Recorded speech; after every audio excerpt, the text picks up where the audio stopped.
Hey class, I thought I'd catch up with you on your strengths postings and also offer some comments about the 360 leader module that you're now embarking in. First of all, let me comment about strengths and what they really are. There seemed to be a little bit of confusion about that.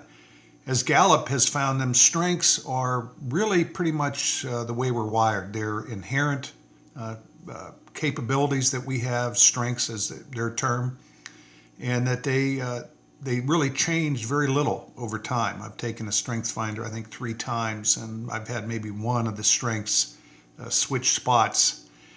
So that's really the research behind it. And a lot of times people will say, well, yeah, but in my job, I do this particular type of task, or I have this particular responsibility, and I've been judged as being pretty good at it. It's something that I've learned to do well.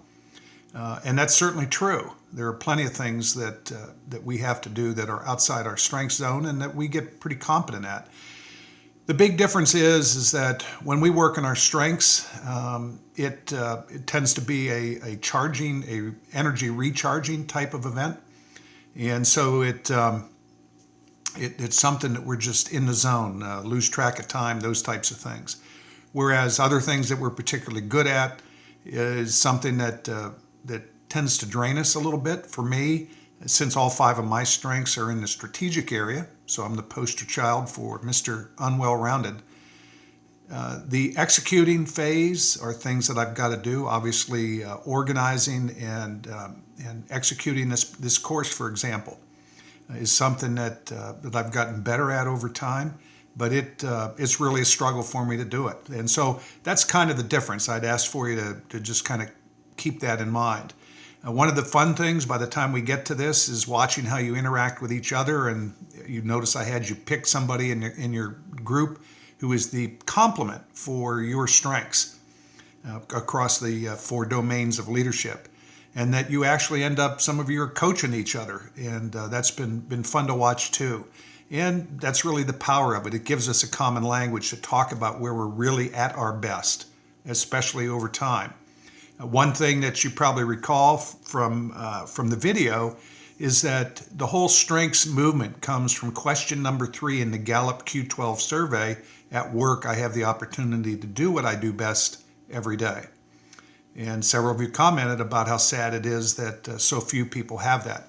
So try to find a way, maybe working with your immediate supervisor, to find ways to move more tasks into your realm that are play to your strengths, and maybe swap out with others in their areas of strength.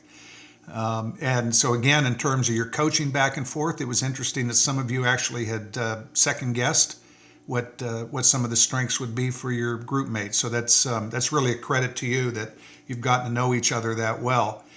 The guide, which you had to use to answer one of the discussion questions, I hope you'll agree that it's pretty robust with specific actionable points that you can take in your organization that are specific to 2 things: your strengths and the 4 needs of followers.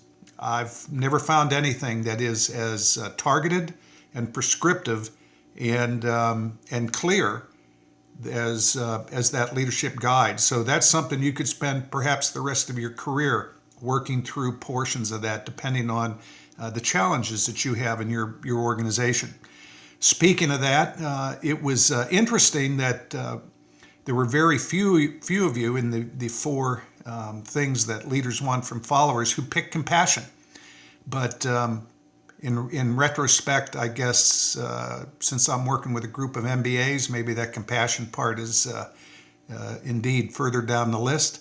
I was interested to see that hope showed up as much as it does. It's not a term that we tend to use in organizations, but it's clearly a very powerful force with those that we lead. One other thing, some of you noticed about, you guessed you'd be more relational than task. There are certainly, in most assessments, there's a split between task and relationship, and again, that's how we're wired. If any of you have ever done the DISC profile, and even in this one, we've got strategic and executing on the task side, relationships and influence on the relationship side. And again, we're wired, but you might say, well, yeah, but I'm pretty task oriented, but I really have do well building relationships. I'm not going to argue that. The point is that your going in position is that you're task oriented, you're more comfortable in that area. But we find, of course, certainly that building relationships is critical to meeting the mission of our organizations. So that's my comments about strengths. I hope you found it to be as liberating as I did. It kind of made it okay to be who I am. And I found mine to be incredibly accurate. And so it's something that I've taken with me for, probably a dozen years since I took strengths the first time. One comment about the Maxwell 360 workbook. I hope you like that. The workbook came available about 2 years ago, and so I phased that in rather than the text. Gives you a chance to fill in the blanks, a little different approach than we've been using. And you'll notice that we're really spending most of our time in the lead across area in terms of building relationships with peers.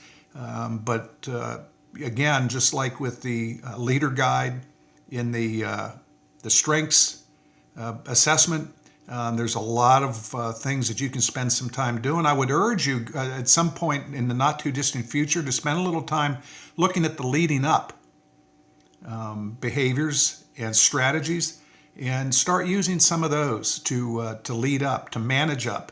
A lot of us tend to come into organizations and think that, well, we can manage with our peers. We certainly can manage down, but I'm not so sure about managing up. Very critical skill, more importantly, very critical attitude that I came to in my 30-year career in the paper business, came to a little later than I'd like to admit, but was something that I learned to work at. And so I commend that to you too. So obviously with this course, we've scratched the surface on a few things. And so I'm hoping you come back to that material in your spare time, perhaps when you finish your degree, and see if there aren't some other leadership lessons that you can use. So that's it for now. Have fun with the 360 workbook, and I'll be back to you.